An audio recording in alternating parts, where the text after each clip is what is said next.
here's where to check the iPhone parts and whether they are original or not. So let me talk about it and let me explain that. If it's your first time on a Foxtecc on this channel, definitely subscribe so you don't miss videos like this one. So you can find it inside of the settings, but only if anything has been replaced.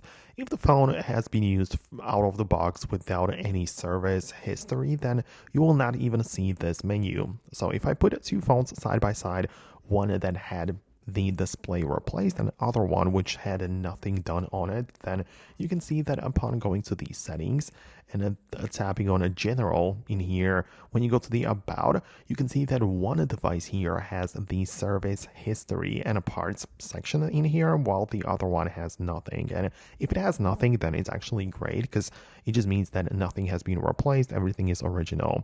But then it might happen that when you have the display or other parts replaced, it's going to be right here. But in this case, on my iPhone 14 Pro, it's showing me that it doesn't recognize the actual part which has been replaced. And I know what's going on because I didn't choose the genuine Apple display to be used for the replacement, but like a very good alternative. But it still hasn't been recognized by the phone, which, is going to show up right here. I'm mentioning this because this is useful, especially when you're buying a second-hand device and when you can check it out in person. That should be one of the sections which you go to see if anything has been replaced.